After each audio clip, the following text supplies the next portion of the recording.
Pope Francis in the hospital. An update on the health of the Holy Father. President killed. The leader of a Caribbean country is assassinated in an attack at home. New partnership. Lawmakers on Capitol Hill create a caucus to fight back against what they call liberal indoctrination at colleges. And Vatican Archive. Father Mitch Pacwa joins us from Rome to discuss. On EWTN News Nightly for Wednesday, July 7th, 2021.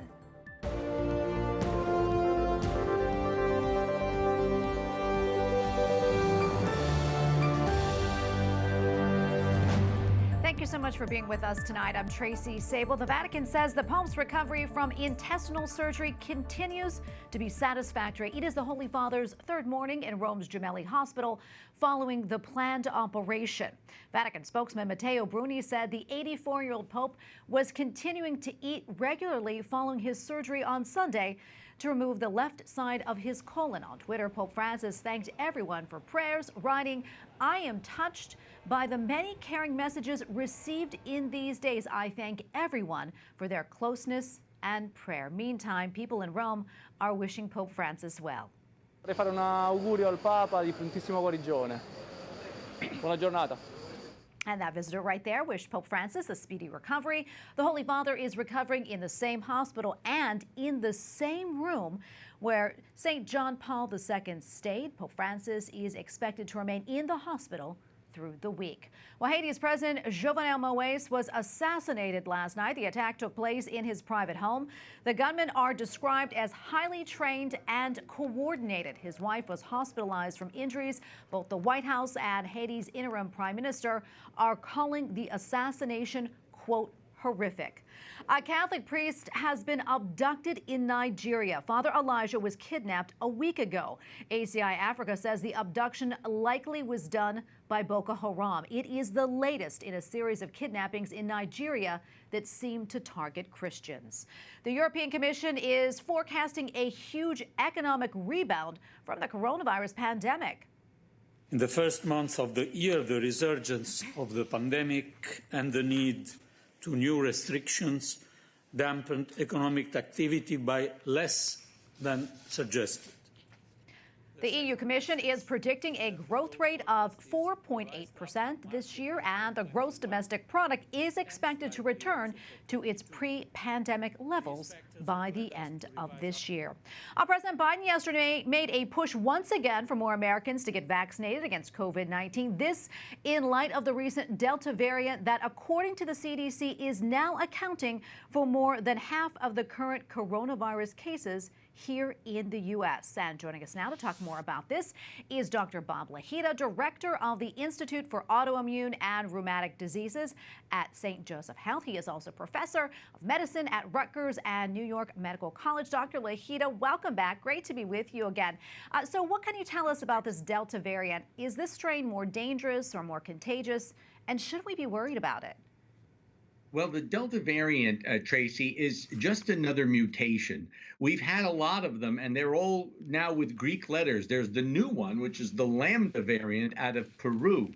And that's an example of the RNA that really is at the center of the coronavirus. And this RNA changes its character periodically, meaning that the spike protein will have a different stereochemical structure. So consequently, the immune system sees it as a totally different animal, a variant, as it will. However, the vaccines are very effective. The J&J, the Moderna, and the Pfizer vaccines are all very protective against the Delta variant, which is out of India, by the way. I don't think I said that at the beginning. So this is really interesting because this is 60% more transmissible to people, and it causes a more severe condition to those people who are not vaccinated. And it's particularly virulent in young people. They get an atypical kind of a syndrome, and some of them get quite ill. And we're seeing that in parts of our country now, like Missouri, Springfield, Missouri to be exact, where the virus has taken hold, and there have been an increased number of deaths over the past 24 hours. Tracy. And Dr. Lahita, another thing that we're hearing also about is this Lambda variant. in Peru. What more do you know about that, and how concerning is that to you? It's not very concerning to me because I know that if you're vaccinated, you're protected.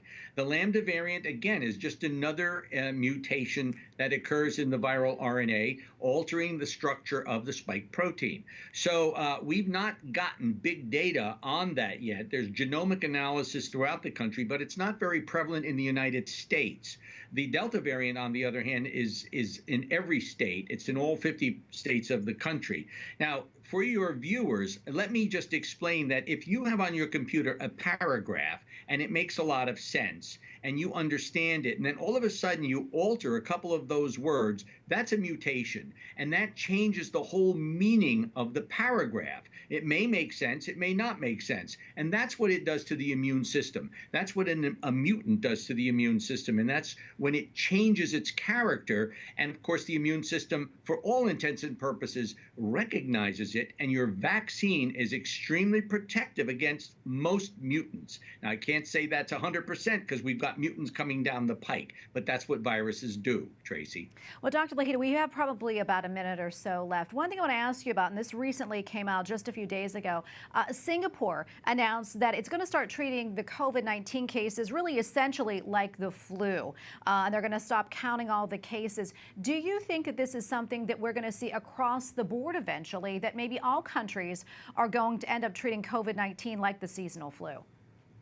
Yes, I think that's possibly going to be the case. Not because it's very laborious to do these case counts, et cetera, and try to figure out the epidemiology and genomics in every state all throughout the year. I have said before that I think this virus may become endemic, which means that we may require boosters either every year or every 2 years, or perhaps even longer, because these vaccines are very efficacious. So yes, I do think that's going to be the case going forward.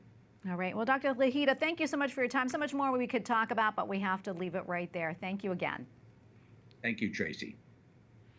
Well, the United States left Bagram Airfield in Afghanistan in the middle of the night and without telling the new Afghan commander. The United States had used Bagram Airfield for nearly 20 years. It was the epicenter of the war on terror that began shortly after the September 11th attacks. The U.S. forces left late last week. The Afghan commander says that he found out only more than 2 hours after the departure. The Pentagon wants to remove all American soldiers by the end of August. A freshman lawmaker in Congress is helping to create her own caucus in the U.S. House. Representative Kat Cammack of Florida is joining with another Republican, Jim Jordan of Ohio, to form the Campus Free Speech Caucus. Capitol Hill correspondent Eric Rosales has more. The Campus Free Speech Caucus aims to educate lawmakers on the attacks on free speech on college campuses. The group is partnering with the Young America's Foundation, also known as YAF. For too long, we have seen conservatives that have come under attack. Students have really been shunned, they've been vilified, they've been harassed, and it's just gone too far. Florida Congresswoman Kat Cammack tells me she is partnering with Congressman Jim Jordan to learn about the latest attacks on free speech, information she plans to share with fellow members of Congress. Congressman Jordan, who is also the founding member of the conservative House Freedom Caucus, says, quote, the group will set the precedent in holding liberal institutions accountable for their continued censorship of conservative viewpoints. Congresswoman Cammack says the First Amendment is under attack at colleges across the country. We as taxpayers fund the activities and the salaries and all operations of these schools. So it is so critical that taxpayer dollars are being used in a manner that is reflective of the United States Constitution, really honoring that First Amendment and honoring free speech. YAF, an outreach organization that introduces students to conservative values and principles, has been at the forefront of the campus free speech battle for decades, routinely fighting for students' rights in the classroom, media, and the courts. YAF officials say the caucus is an important next step in ensuring America's leaders understand the fight at hand. We've really received hundreds of instances of campus bias and free speech abuses that have been happening at not only college, but also high school and sometimes even middle school and elementary school levels. Kara Zepkis with Young America's Foundation says it will really put the pressure on administrators at places of learning to make sure that they abide by the First Amendment. Both Representatives Jordan and Cammack plan to meet with YAF leaders and students from college campuses on a monthly basis, just to make sure that there are no violations of the First Amendment. At the Capitol, Eric Rosales, EWTN News Nightly. Well, the death toll has reached 46 people at the site of the collapsed Miami area condominium. The search for survivors continues. It began when a portion of the building collapsed 2 weeks ago. Increasing amounts of debris have been cleared, but rescuers have not discovered pockets where survivors could be found. More than 90 people are still missing.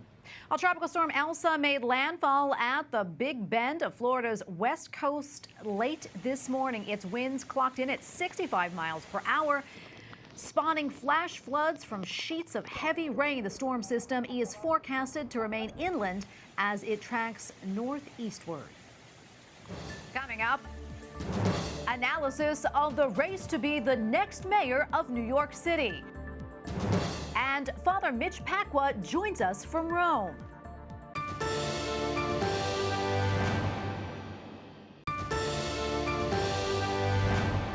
A pro-police candidate is the winner of the Democratic primary to be the next mayor of New York City. Eric Adams defeated a large field of rivals and is heavily favored to win the general election in November. Adams is a former police captain, and he appealed to the political center by promising to strike a balance between fighting crime and focusing on racial injustice in policing. Joining us now is Jon Schweppe, Director of Policy and Government Affairs at the American Principles Project. Jon, welcome back. Good to see you again. First off, I want to get your take on Eric Adams, the pro-police candidate winning the Democratic primary in New York. What do you think it says about the people of New York and what they're looking for now in a mayor? And also, bigger picture, what do you think it indicates for the U.S. midterm elections in 2022? Well, I think it's important to note that, this was not an extremely progressive candidate who wanted to do away with the police and all of that. You had Alexandria Ocasio-Cortez endorsing or pushing a couple of those candidates. You had, Andrew Yang, who is very well liked online. And here was a candidate who minorities in New York really liked. They were concerned about crime. They wanted to make sure that their city was safe for their children, for families. And so I do think that's really interesting. Democrats sometimes are out of touch, I think, with where voters really are at. And so credit to Adams for recognizing what it took to actually win an election and, kind of moderating the tone that the Democrats have kind of struck on these types of issues. Yeah, and what do you think about the midterms? What going from now on, where do you think we see that going as we saw in New York? Well, Democrats have a real vulnerability on this issue of policing because you look at the polling, minorities in the inner city, they want more police, not less.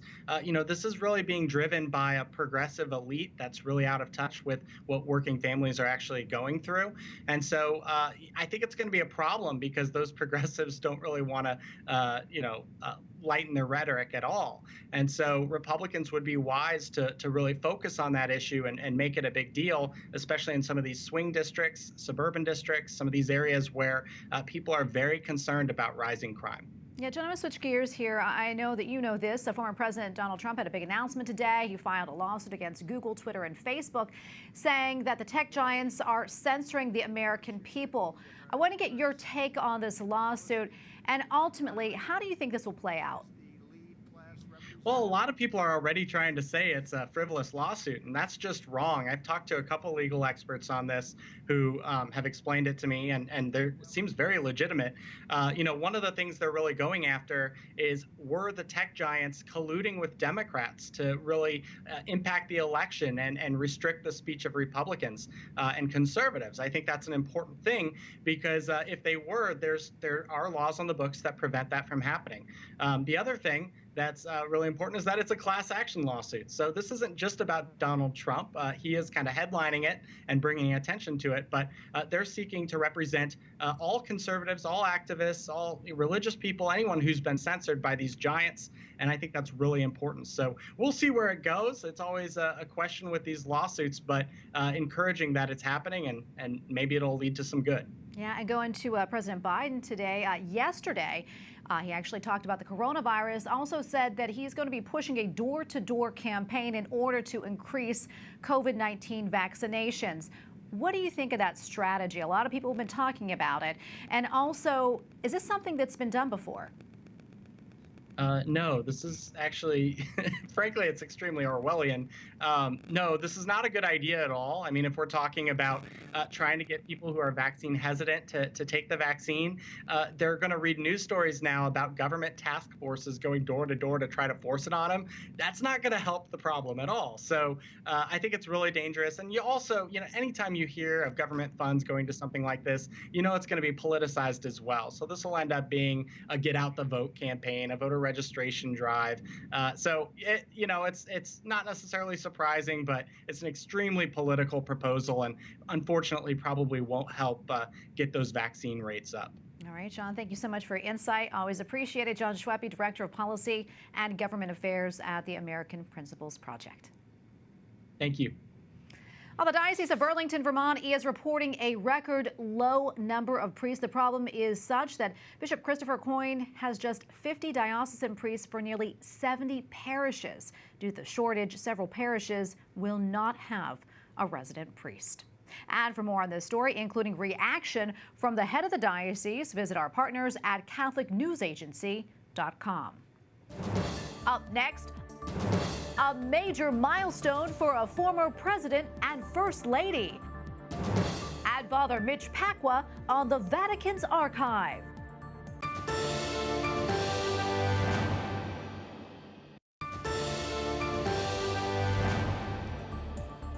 Today marks the 75th wedding anniversary for Jimmy and Rosalind Carter. As the secret to their longevity, the former president credits their shared daily Bible reading, nightly resolution of differences, and cultivation of common interests. The former president is 96 years old. His wife is 93. The Vatican archives feature documents that are 1,000 years old, contained on shelving that extends 52 miles. The Holy See began maintaining its archive more than 400 years ago. Its mission: to preserve documents of the popes and various governing bodies at the Vatican. It is one of the oldest collections in the world. And in 2019, parts of it were open to scholars for the very first time.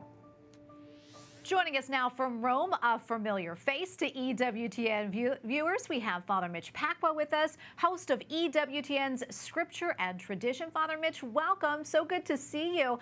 So tell us about your project with the Vatican Archives. This is part 2 of a project I did a few years ago before COVID.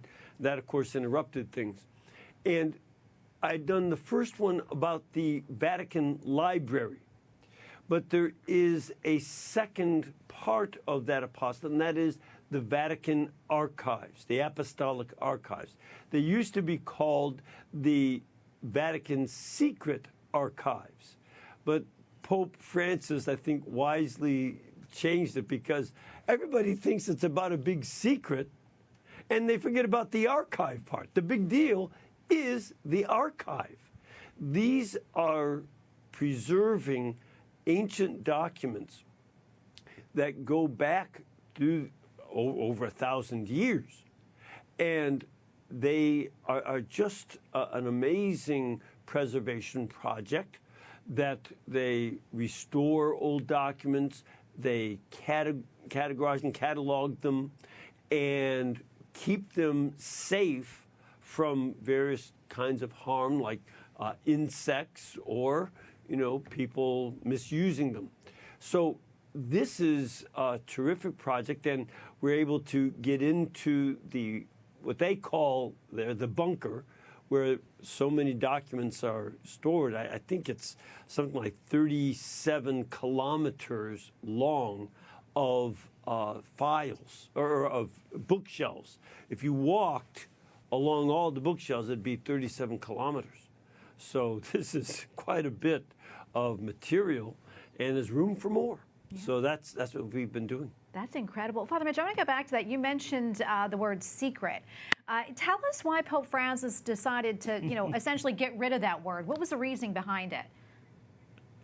Because people are thinking that the Pope is hiding secrets in there. That's not what it means. The word secretum in Latin means personal or private.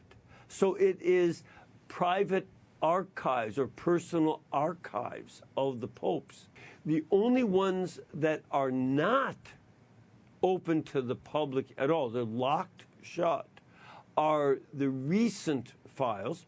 The Vatican waits 70 years before files can be researched. So now we're just getting to the point where the files of Pope Pius XII are being opened up. Some were even opened up a little earlier because of his cause for sainthood and because of questions about things he did during World War II were being misrepresented. And so that was opened up. But, you know, the materials from Pope John the 23rd forward are not available to the public yet. It's the same policy that the United States government does with its records. They keep them closed for 50 years. They let me walk all over the stacks, and I could see the records. Most of it would not be of interest to anybody except scholars, and kind of geeky ones at that. It's records about liturgical offices and the Secretary of State for the Vatican, and all those kind of things. But a lot of the articles there are very interesting to see. Today we saw a document signed by Michelangelo, who used to work for the Vatican, drawing paintings and carving art and signing St. Peter's Dome, and the way that the Swiss Guard dress. We also got to see the seals of the people that were petitioning Pope Clement for the annulment of marriage between Henry VIII and Catherine of Aragon. We got to see the original ones. So I saw letters that were written between Pope Pius IX and President Abraham Lincoln and the President of the Confederate States of America, President Jefferson Davis. That is all here. And treaties between kings and empires and all that. It's just remarkable material that is not only preserving the church's history, but it really is laying open the history of Europe and so many of the international relations that are in this continent. And then with the age of discovery, expanding beyond, there's writings from Native Americans in Canada, from Quechua people in the Andes. These were the people we call the Incas, but the Incas were only the rulers. The people were called Quechua. They have documents from them in their language.